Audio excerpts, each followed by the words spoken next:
Hey friends, let's do this. So I promised you guys an email or a video, and I think that I just enjoy doing videos better. So I'm gonna try to be as quick as possible. Quick for Kim is probably 20 minutes, so let's just hang on and buckle up. So what are we talking about? We're talking about when we have to face hard things. So in book club, and this is who I'm making the video for, we are having to read a chapter that's going to be very challenging. It's about child abuse. And a lot of the people in our book club was like, I'm really hesitant about reading this chapter. How do you deal with that? And so, as promised, I created a video to help you guys through this.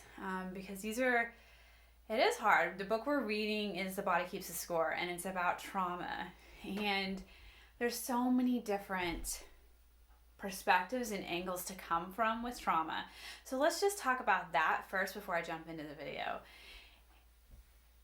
Psychologists, counselors, therapists, coaches, all of us in the mental health field have very different perspectives and very different training around trauma. And I am coming from my perspective, from my educational background, from my life experiences. So that means that my undergrad was in counseling, my master's was in counseling, and then I went into academic coaching and higher education. I personally went through 6 therapists, 2 LPCs, 2 LMFTs, a psychologist, and then another LPC. So I've been on the other side as a client. And then I got into the coaching world. I found my coach, Brooke Castillo, and it just turned everything around for me. The way I look at trauma, the way I process trauma, the way I look at victim mentality. So know that I am coming from my experience. This is my perspective. This is what I teach and coach my clients. So this is just Kim, right? I am not the end all be all. If it doesn't resonate with you, it doesn't resonate. There is thousands of other therapists, mental health practitioners out there. There's thousands, if not hundreds of thousands of us. And we all have a very different perspective. So you find one that aligns with you. That's going to help you make the most progress and keep you from being stuck and cycling. Okay? Also, second other side note. There is a couple of philosophies. One philosophy out there in the mental health world is that you never want to victimize the victim. You never want to blame the victim for the trauma or the experience. And I affirm that. You have to hear me say that. Because some of the stuff I'm about to teach, I think is going to be a trigger for some people. Okay? I have no intention ever to re-victimize a victim or to blame a victim. Okay? Clear on that? The other philosophy leans way too heavily on enabling the victim. You see a lot of it in some places where you just, as the victim, you've experienced a traumatic experience, you go talk about that experience, you process it, you feel the emotions, and the mental health practitioner is affirming you, affirming that experience, and then it just kind of ends there. Yes, we need to be affirmed. Yes, we need to be validated. We need to know that this trauma was painful. We need to know that in that moment of time, we were a victim. We need that validation. We do. I am not arguing that. I am arguing that I do not need to be validated for years, therapist after therapist after therapist, rehashing the same stories and be validated. It did not serve me. Enabling me to keep my victim mindset, to remain in the identity of victimhood, it did not propel me forward. It allowed me to continue to create a life of victimhood. So I do not agree with that camp either. I tend to just be in this very I'm going to affirm your experience, your trauma, and affirm and validate that this was difficult and it was hard and it was painful and you suffered and you have scars from it. And then I'm going to move to an empowering place. How do we reframe this? How do we create a different story where you are the hero of your story so you can move forward and start seeing your life from an empowered hero perspective instead of filtering it through a powerless victim mindset? So that only took me 5 minutes. Here we go. Let's dive into what you really want to know. Okay? I just wanted to give you that, guys, so you understand where I'm coming from, my intention and my heart. I get very passionate about this because I lived in victim mindset for 20 something years. 13 to 37, so like 22 years. I experienced the world through victim mindset. Remember, I had 6 therapists. Okay? I've been on the medication. I always suffered from depression and anxiety and suicide ideation. And it's because I remained in that victim mindset. And now that I have been able to see that and move away from that, it is my life mission to make sure that people do not suffer needlessly anymore and can move out of a victim mindset into a very empowered mindset and create the life they want. That is who I am as a coach. We move out of this and we move to a healthy place so you can create what you want and you're no longer a victim to life. Okay, here we go.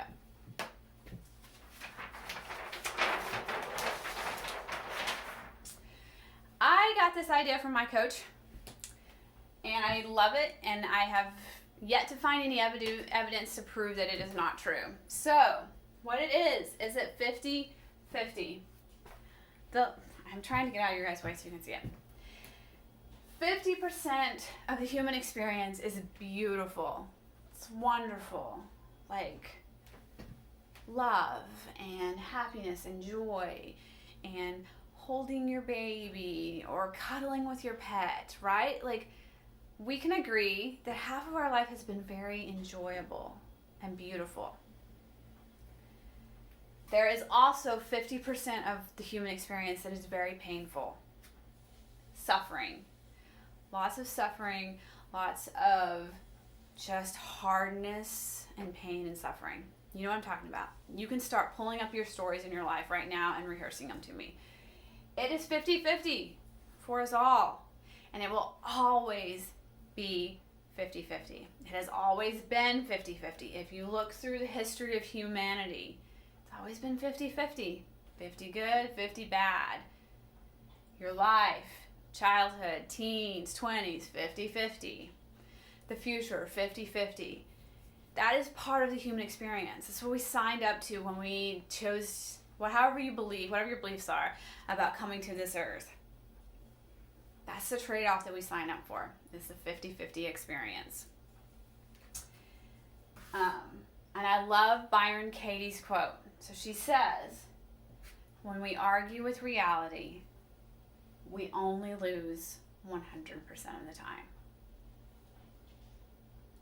So just keep that quote in your mind, right? Life is 50-50 for us all. And when we argue with reality, we lose 100% of the time.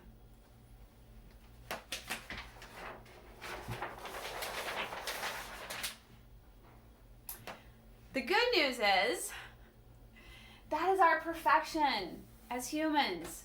So we are 50-50. We are capable of it all. I love this book. We just read it last month in book club, The Dark Side of the Light Chasers by Debbie Ford. She explained it beautifully. That as humans, we are capable of it all.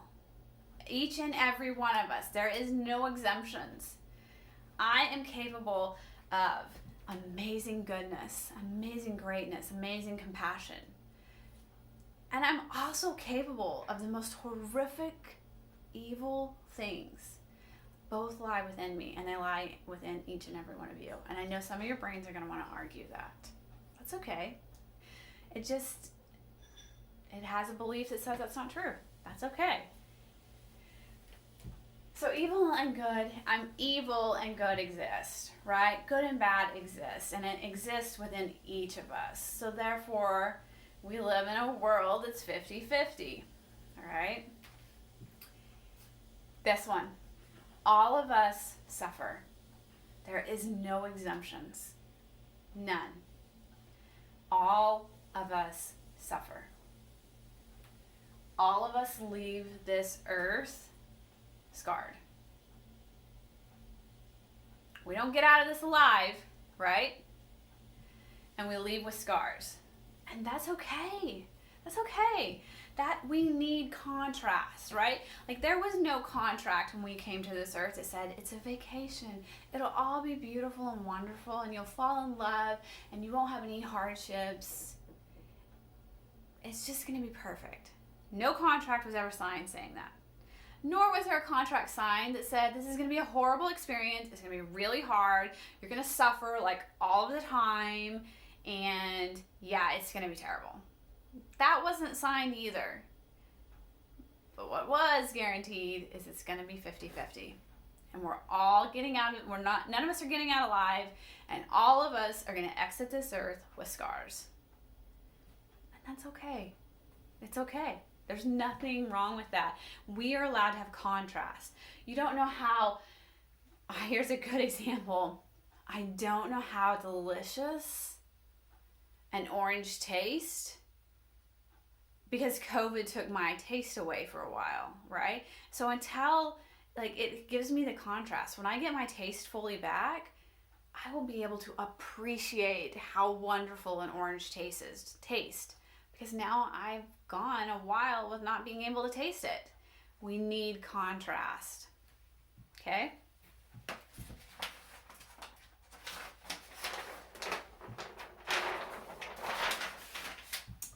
So trauma, pain, and suffering, it's part of it, right? It's part of the human experience. None of us escape it.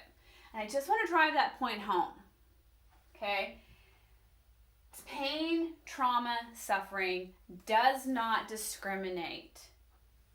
All genders, all races, all nationalities, all ages, 0 to 99, 0 to 110, all sexual orientations, all species, including animals, insects, and all vegetation, the earth.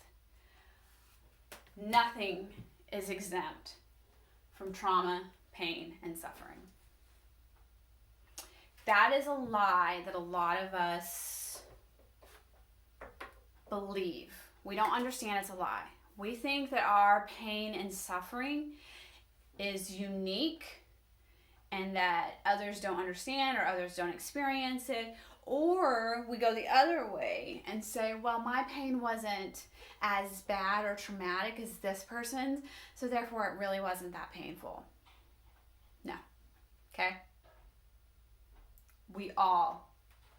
Everything on this earth experiences trauma and pain and suffering.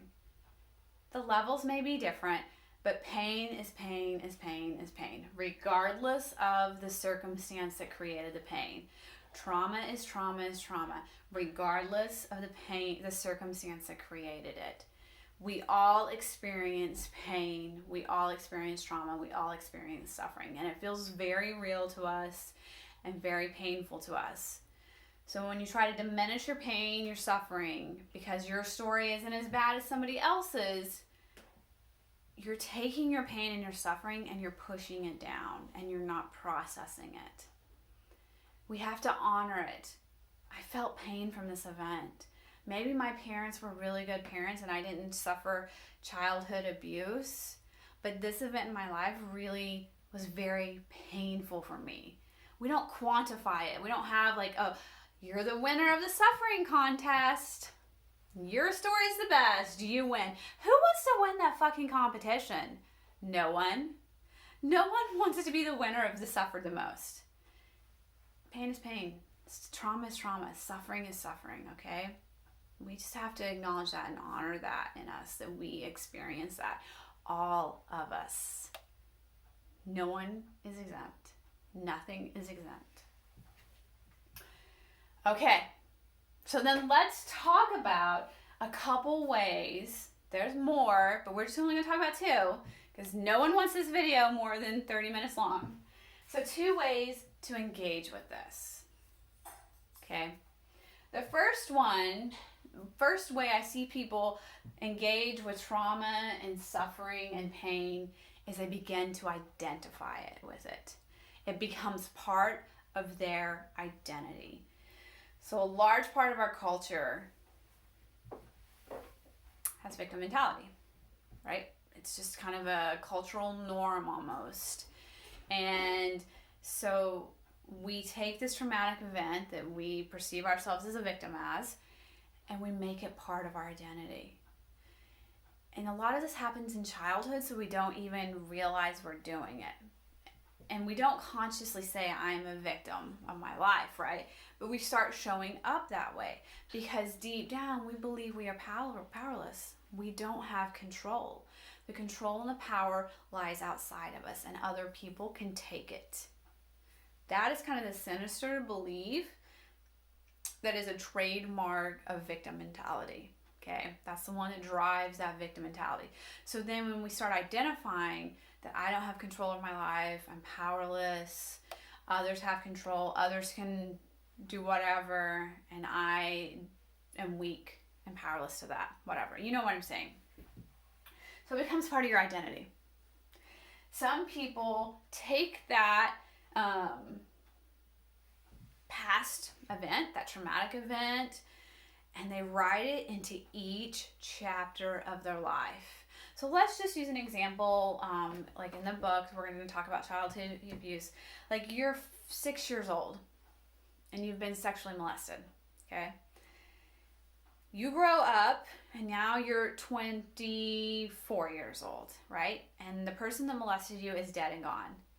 But yet, you've written that experience into every chapter, every year, every decade of your life. You've carried along with you. And it's part of your story, and it's a part of how you engage with the world, and it's part of the thoughts and the beliefs that you see the world.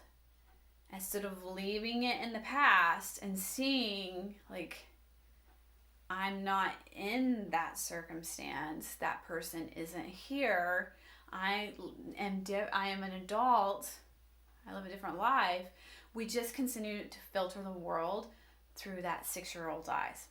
And I'm not saying there's anything wrong with that, but I'm saying if that doesn't serve you, then we do something with it. And you can.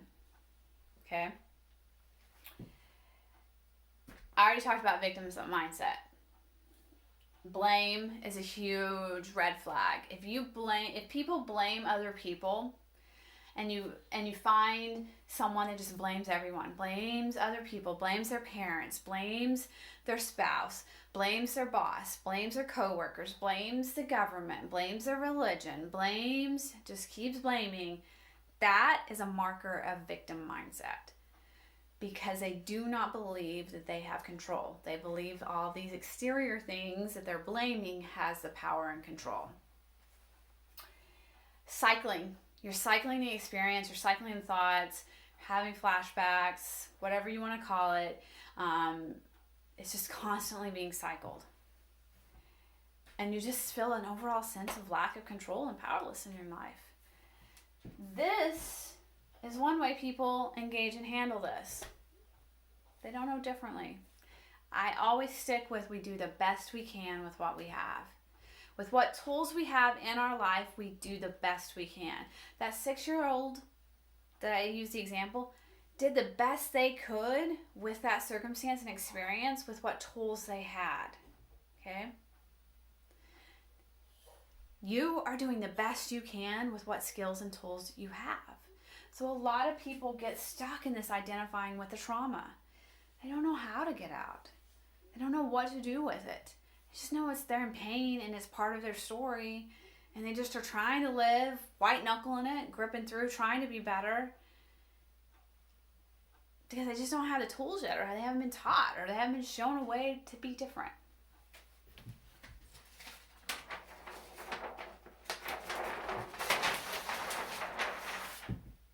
And then this comes in.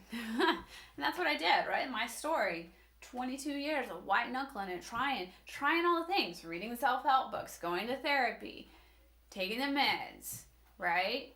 Like exercising, eating healthy, still white knuckling it.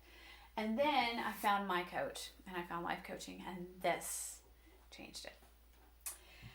So processing it. So what does that even mean? Don't you love all these coaching terms? Processing the pain, the trauma. Okay? One way is to remove all the stories around it.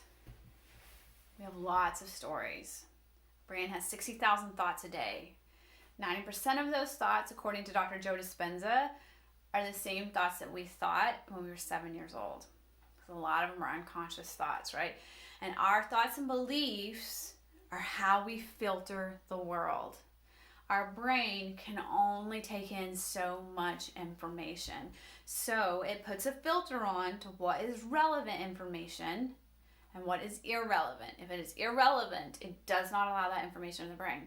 Just disregards it. What's relevant information, it will process it.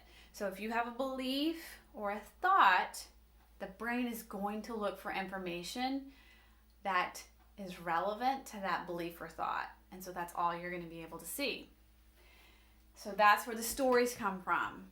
So we create all these stories around all these events, right? And like we place meaning on it. What this this event meant. I think back to like when I was married to my ex-husband and we were very toxic together. It was a domestic violence relationship because of both of us. Okay, I'm not pinning it on him. It was both of us that take responsibility.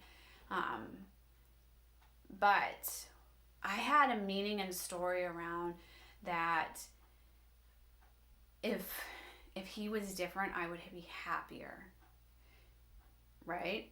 And then him being him and being mean sometimes, I created stories around that he has the power, he has the control. I just need to try to be different so he doesn't have to have these major outbreaks, outrages, right?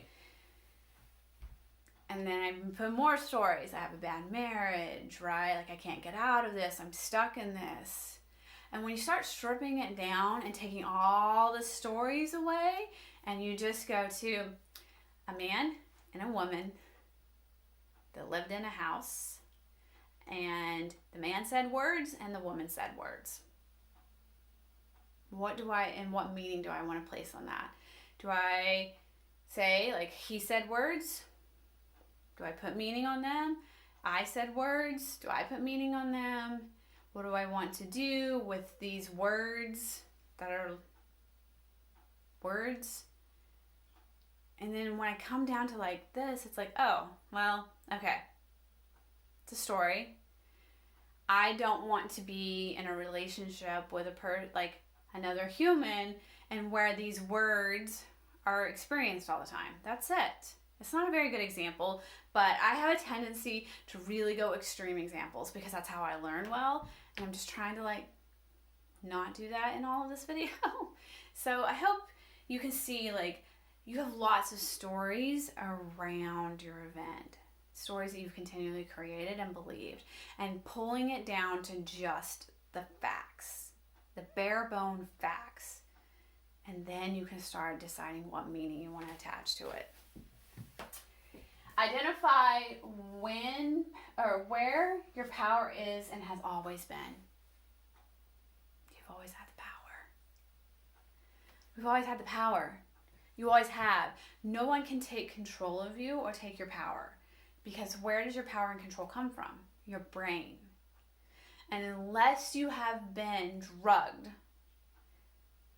or someone came in and hijacked your brain, then you always have power and control because you're always in control of your brain. And this book talks about the traumatic brain and how the brain is affected by trauma. Yes, it is. Right? But that doesn't mean that it's always like that. The brain isn't always damaged like that. It is impacted due to the traumatic event. But you can move through that, move the brain back to more of its homeostasis, and then you can start making meaning around the event and realizing where your choices still lie. Okay? Always have choices. And we get to choose what we want meaning to be around this story. We get to choose what we're going to do with it. Whether we're going to keep it with us each chapter or we're laying it down. We get to choose who we're going to be and how we define ourselves. This one. We got to feel all the emotions, people. We got lots of emotions, a whole spectrum. We got to feel them. And to feel those emotions, I want to side note that if you've had a traumatic experience, I don't recommend that you process emotions alone. I recommend that you find a mental health practitioner, whether that is a therapist, a psychologist, a coach, to process the emotions with, because it can get really overwhelming. I love to say the worst thing that can happen is an emotion. That's it, right? We don't like emotions as humans. We like the happy emotions. We don't want to sit with the negative ones. We try to avoid it at all costs. We buffer with food and alcohol and Netflix and social media and shopping. We don't like the emotions. We want to check out and not feel them. Then they just get stored and then they grow into this thing. So we got to process them. And so and the worst thing that can happen is that you feel an emotion and you feel it. And then it goes away. Because all it is a thought, because thoughts create emotions. This created a chemical response in your brain. The chemical response then travels to the body, and you feel the emotion. And then the chemical response will disintegrate if you feel it and experience it and do something with it. And it dissipates and goes away. That's it. You can survive an emotion. So, how do you process emotion? Processing emotion is acknowledging it. I like to tell my clients or teach my clients to, we go through it together. And we, so they're sitting there and I have them close their eyes and I have them tell me where the emotion is at in their body. Where do you feel this emotion?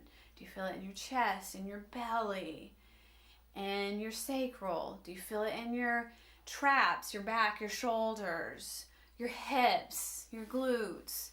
Like, where are you feeling an emotion as you close your eyes and you go within and you breathe and you really scan the body? Where is this at? Like, anxiety for me is in my chest. I know it. My chest gets really tight and it feels like it's like pulling me forward. So then I have them describe it. What does it feel like? Is it hot? Is it cold? Is it body temperature? What color is it?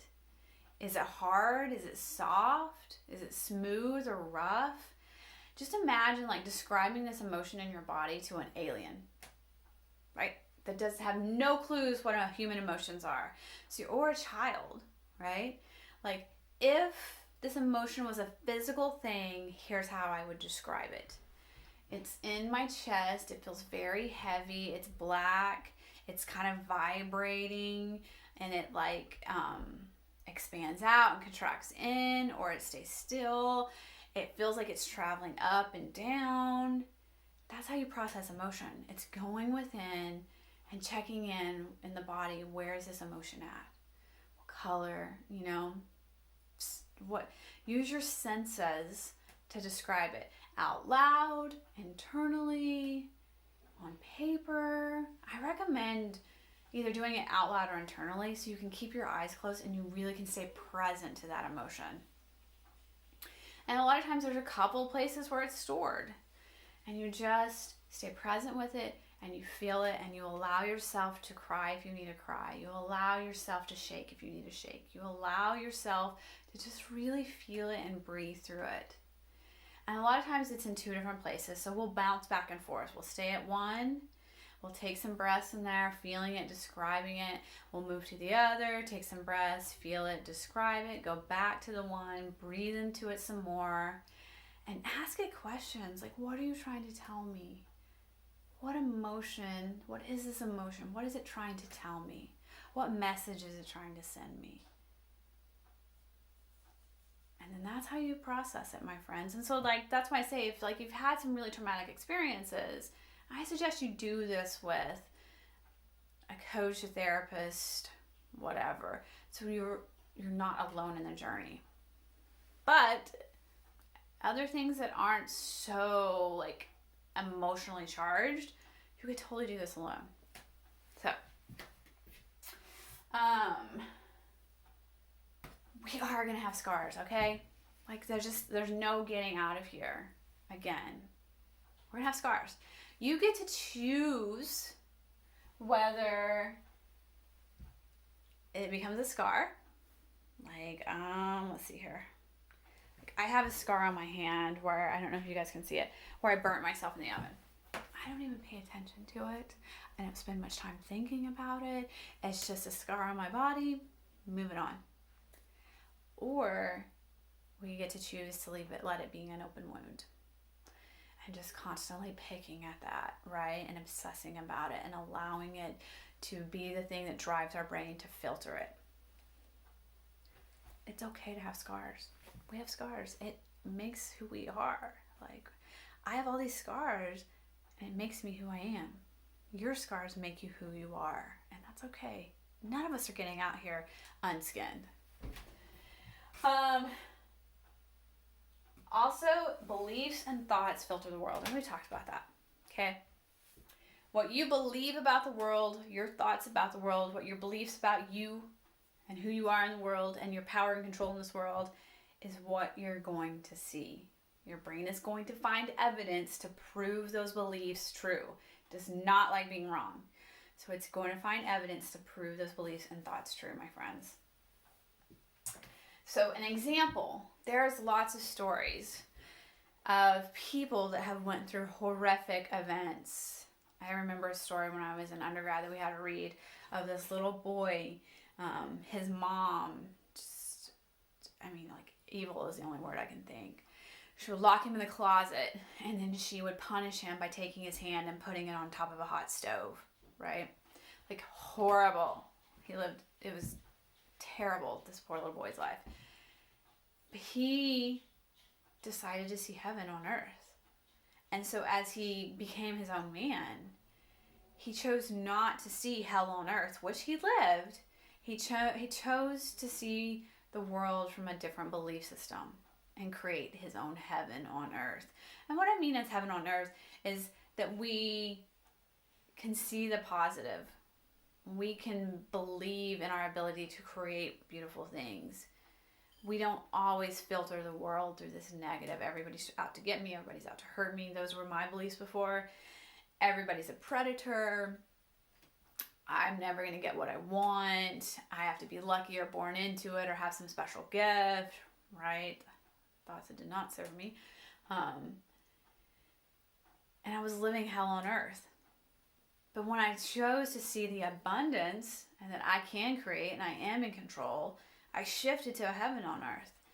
And so there's stories from people from all different backgrounds, socioeconomic backgrounds, ethnicities, nationalities, that choose to perceive their world from a heaven perspective, no matter what stories they came from. And there's people that have come from all different socioeconomic backgrounds, rich or poor, nationalities, race, that have chosen to see hell on earth, and they're living their hell on the earth. Just, you have to know life is a mixture of both of them, right? Like, it's not going to be perfect and beautiful and like the Garden of Eden, but it is also not hell. It's a mixture. We choose what we see based on our beliefs, because our brain is going to go find evidence to prove our belief is true.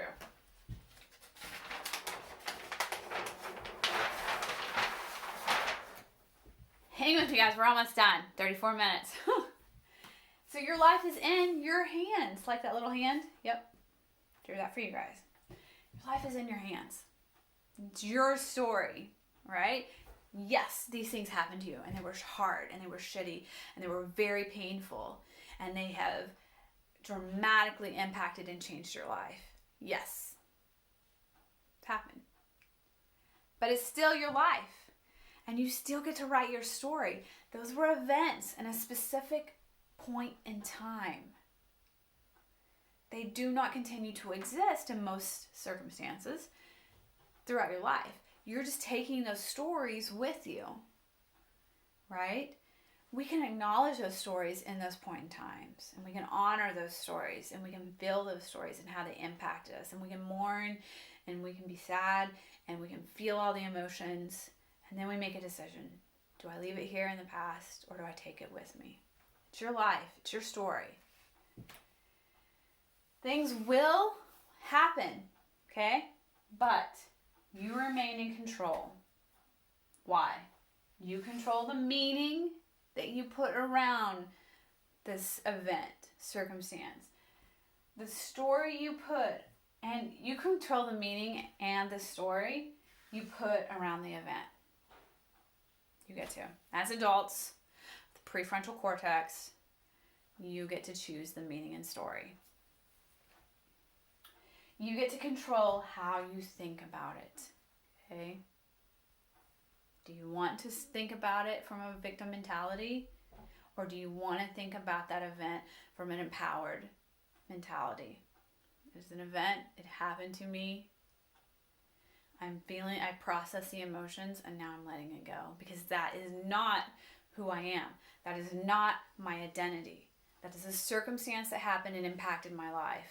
But it is not who I am. It does not define me.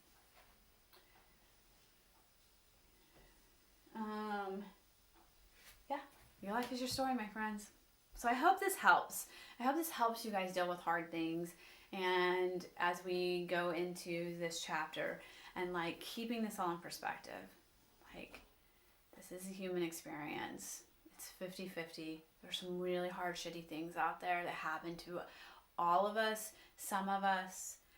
It does not discriminate age. It does not discriminate anything. We're all subject to it.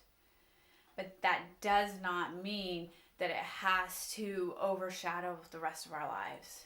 It does not mean that we are broken. It does not mean that we can never be whole. It just means this event that was horrible and tragic happened to you. And now you get to decide what you want to do with it, what meaning you want to create about it, what story you want to put around it, how you want to identify yourself. Do you want to make it part of your identity, or do you want to choose to say, this is not who I am?